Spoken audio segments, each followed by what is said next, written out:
지난 5월 14일 미국하고 중국하고 정상회담이 있었잖아요. 전 세계 외교가하고 시장이 동시에 숨을 죽였던 그런 순간이었습니다. 이번 미국하고 중국 정상회담은 그동안 우리가 보아왔던 의례적인 외교 무대하고 많이 달랐던 것 같아요.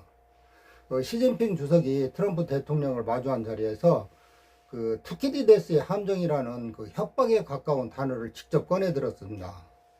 이 단어의 뜻은 역사적으로 신흥 강대국이 부상을 하면 기존 패권국과 필연적으로 충돌할 수밖에 없다는 교훈을 뜻하는 단어인데요. 지난 수십 년간 미국의 거센 압박 속에서 숨죽이면서 칼을 갈아왔던 중국이 이제는 완전히 대등한 위치에서 더 이상 너희 미국의 질서에 끌려가지 않겠다는 도전장을 내민 순간이었습니다. 그럼에도 불구하고 시진핑의 이 서슬퍼런 경고 앞에서 트럼프 대통령은 마치 기세에 밀린 듯이 묘한 침묵을 지켰었어요. 당장 미국 내에서는 트럼프가 초라해 보였다는 그런 비판까지도 쏟아졌습니다. 하지만 우리가 아는 트럼프가 과연 그랬을까요? 절대 아니라는 시각이 지배적입니다. 침묵의 이면에는 철저하게 계산된 장사꾼의 속내가 도사리고 있다는 것이죠. 위험한 지정학적 위기조차도 거대한 협상 카드로 쥐고 경제적 신뢰하고 그리고 기술 패권을 통제하겠다는 음흉한 트럼프의 전략적 모호성이 숨겨져 있다는 것입니다. 이 두 거인은 지금 당장 파멸을 피하기 위해서 악수를 나누는 척 하지만 실상은 판을 서로 새로 짜고 있습니다. 어제는 웃고 오늘은 상대 목줄을 쥐고 내일은 관세 폭탄을 던지는 이른바 패권 교체기에 그들 중심에 새로운 표준을 짜고 있는 것이죠. 자, 그렇다면 고래 싸움에 등 터질 위기에 있는 우리는 과연 어떻게 해야 하겠습니까? 우리는 링 밖에서 마음 편하게 박수치는 관객은 아닙니다. 우리는 저들이 재치기 할 때마다 요동치는 폭풍 한가운데에 떠있는 배 선원들 같은 그런 존재입니다.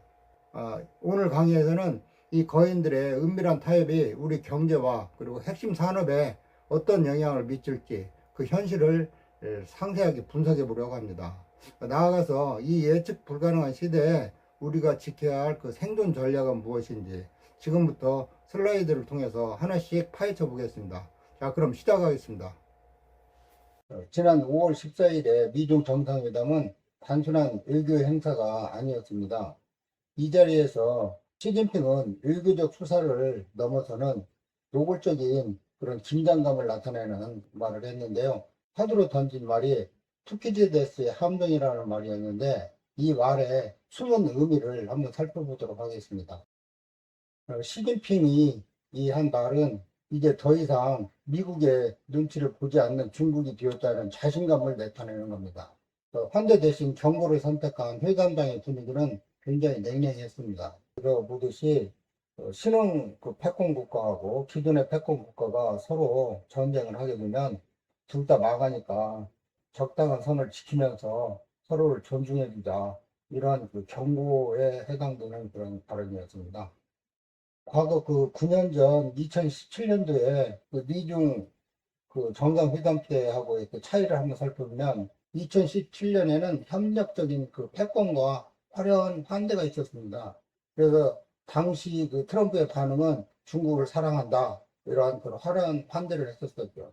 근데 지금 이번에 2026년도에 이루어진 정상회담에서는 순응하던 중국이 이제 도전자로서 당당하게 경쟁자로 나서게 된 거죠. 그래서 심각한 마찰과 대립이 예상되는 시점에서 이거를 피하기 위해서 서로 적당한 선을 지키자는 시진핑의 강력한 경고라고 봅니다.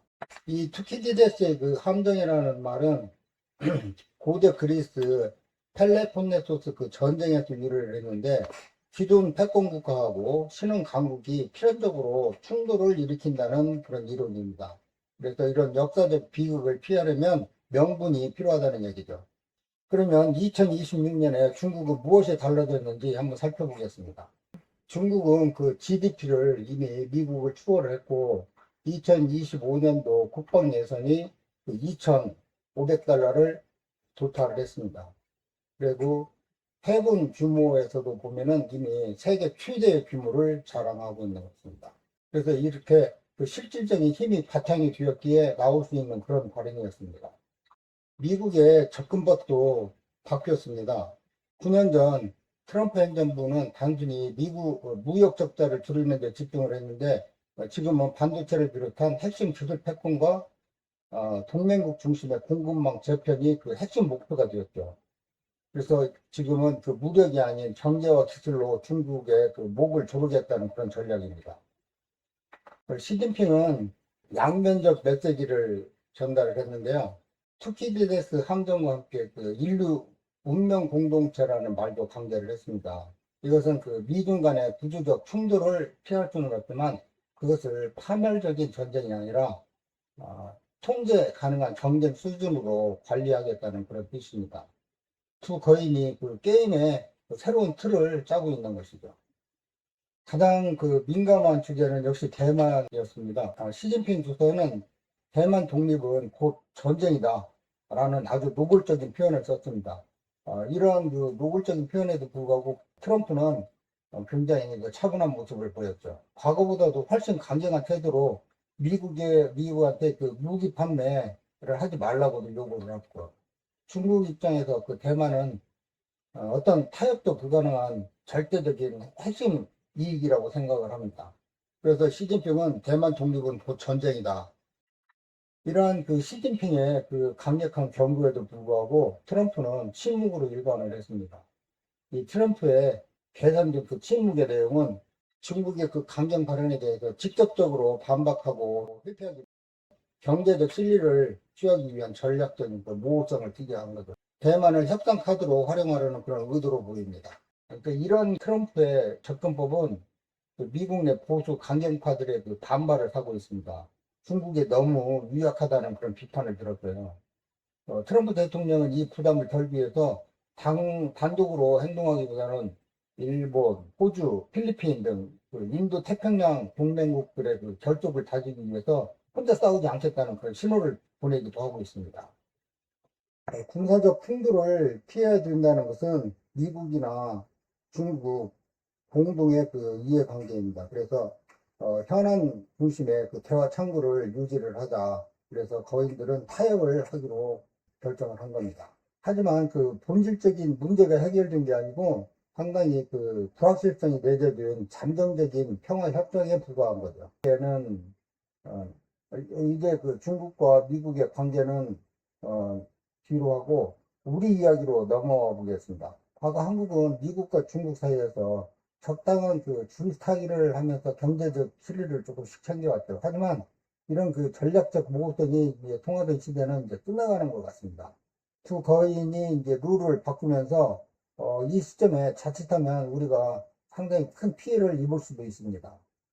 그 첫 번째 우리가 입을 수 있는 그 타격점은 우리 경제의 심장 반도체입니다. 미국은 그 우리에게 그 중국의 그 첨단 장비와 칩 수출을 하지 말도록 그렇게 거세게 압박을 하고 있죠. 반면 중국은 그 막대한 자본을 그 쏟아부으면서 벌써 반도체 그 자금률이 20%를 넘겼습니다. 그래서 우리는 그 기업의 설 자리가 미국과 중국으로부터 서로 양쪽에서 압박을 받아가지고 좁아지고 있는 그런 상황입니다. 배터리 산업도 진퇴양난입니다. 우리는 배터리를 잘 만들지만 그 재료인 그 리튬이나 흑연은 대부분 그 중국에서 사오고 있어요. 미국은 중국산 광물을 그 쓰지 말라고 하는데 당장 그 작년 하반기부터 중국이 흑연 수출을 통제를 하면서 보복이 시작이 됐죠. 공급망이 이제 완전히 그 무기화가 된 겁니다. 그 자동차 산업도 그 위기 상황을 맞고 있습니다. BYD 같은 그 중국 그 현지 전기차 브랜드들이 너무 강력해졌기 때문이죠. 만약 미국, 중국 무역 갈등에 그 불똥이 튀어가지고 중국이 한국산 자동차에 반덤핑 관세라도 매긴다면 그 타격은 상당히 그 커질 것으로 생각을 합니다. 조선과 해운업도 안심할 수 없습니다. 특히 대만 해협에 군사적 긴장이 높아지면서 글로벌 상선들은 그 안전한 우회 항로를 찾아야 합니다. 배가 돌아가면 운임이 오르고 수출 의존도가 절대적인 한국 경제 특성상 저희는 곧바로 국내 물가 상승으로 이제 연결이 되는 거죠. 경제뿐만이 아닙니다. 그 안보 측면에서 미국은 한국, 미국, 일본 그 군사 협력을 강화를 하고 그 사드 추가 배치 등을 요구를 하면서 우리를 그 압박할 가능성이 커졌죠. 반대로 중국은 한국이 미국의 동부에서 대중국 포위망을 만드는 것을 좌시하지 않을 것입니다. 그래서 우리는 안보와 경제를 분리해서 생각할 수 없는 그런 상황이 되었습니다. 예상되는 첫 번째 시나리오는 그 갈등이 폭발하는 경우입니다. 대만 문제로 긴장이 크게 가려면은 그 글로벌 공급망이 이제 멈추게 되겠죠. 작년 대만 해협 위기 때 코스피가 10% 넘게 폭락했던 거 기억하셔야 합니다. 이때는 그 미국이냐 중국이냐 극단적인 선택을 강요받게 됩니다. 두 번째 시나리오는 이번 회담처럼 그 통제된 그 경쟁을 이어가는 것입니다. 얼핏 그 다행스럽게 보일 수도 있지만 중간에 끼인 우리는 굉장히 그 곤란해질 수가 있어요. 미국의 그 반도체 동맹인 그 칩4에 참여하면서도 중국에 물건을 팔아야 하는 그야말로 숨막히는 미중고가 지속이 될 겁니다. 그 세 번째 시나리오는 그 미국의 그 강경파들이 주도를 해가지고 중국을 완전히 고립시키겠다는 그런 작전을 수행하는 겁니다. 이러한 경우에는 미국이 우리에게 중국과 경제적 단절을 요구를 할 것입니다. 이렇게 되면 우리는 수출 주도의 한국 경제에 그 치명적인 위협이 됩니다.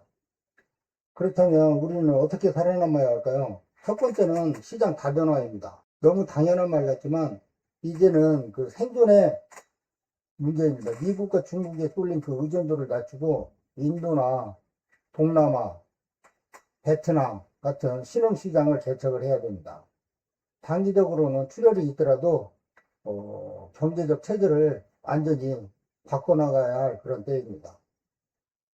두 번째 우리의 생존 전략으로 생각할 것은 그 기술 초격차의 자립입니다. 반도체든 배터리든 대체 불가능한 수준의 격차를 유지하는 것만이 우리의 유일한 방어막입니다. 특히 중국이 쥐고 흔드는 그 핵심 광물 문제를 해결하기 위해서 폐배터리 재활용 기술이나 대체 소재 연구에 국가적 역량을 집중을 해야 됩니다. 하지만 그 현실적으로 내일 당장 중국하고 거래를 끊을 수는 없습니다.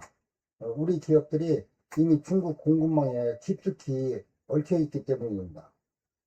그 안보와 첨단 기술은 미국과 보조를 받추되 일반 소비자나 실무적인 경제 채널은 중국과 철저히 그 실용적으로 풀어가는 그런 민첩성이 필요가 됩니다. 당장 직면한 리스크는 2026년 6월에 열릴 FOMC입니다. 미중 갈등이 완화되면 긴축 기조가 완화될 가능성이 있습니다. 이 경우에는 원화 가치 상승과 증시에 긍정적인 그 작용이 될 것으로 기대가 되는데 반대의 경우에는 위험 회피로 그 자본이 이탈할 우려가 있습니다. 이번 정상회담은 끝났지만 대만 문제라고 하는 그 불씨는 고스란히 남아 있습니다. 대만 해협은 언제 터질지 모르는 그런 시한폭탄입니다. 이곳에 문제가 생기면 글로벌 물류가 마비되고 우리는 직수입 그 물가 상승이라는 거대한 인플레이션 파도를 정면으로 맞게 될 것입니다. 우리는 지금 패권 교체기의 한 가운데를 지나고 있습니다. 어제 싸웠다가 오늘 압도하고 내일 다시 관세를 때리는 일들이 그 일상적으로 반복될 것입니다. 예측할 수 없다는 것 자체가 시장의 새로운 표준, 그 뉴몰이 되었다는 사실을 우리는 받아들여야 됩니다. 그렇다면 그 실전 투자나 사업을 하시는 분들은 어떻게 해야 하겠습니까? 그 무리한 확장보다는 현금 흐름을 지키면서 리스크를 방어를 해야 됩니다.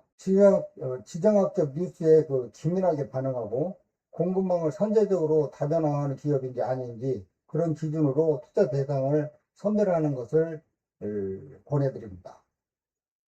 우리는 그 거인의 싸움을 구경하는 제3자가 아닙니다. 풍랑의 그 바다에 뜬 배에 탑승한 운명을 지니고 있죠. 그래서 능동적이고 과감한 결단이 필요한 그런 시점입니다. 우리는 이런 구조적인 충돌, 신흥 대국으로 올라서고 있는 중국과 그 기존 핵공국의 지위를 지키려는 그 미국 사이에 그 구조적인 충돌이 있는데 이러한 상태들을 잘 지켜가면서 우리의 남겨진 숙제를 풀어야 할 주체는 우리 자신입니다. 투키디데스의 그 함정을 이겨올린 중국과 거래를 멈추지 않은 미국 사이에서 우리 경제를 지탱하는 핵심 산업들은 거대한 시험대에 올랐습니다. 안전지대는 이제 사라졌죠. 변화의 소용돌이 속에서 우리는 예리한 관찰력을 무기 삼아서 현명하게 생존해 나가야겠습니다. 이게 우리의 남겨진 숙제라고 생각을 합니다.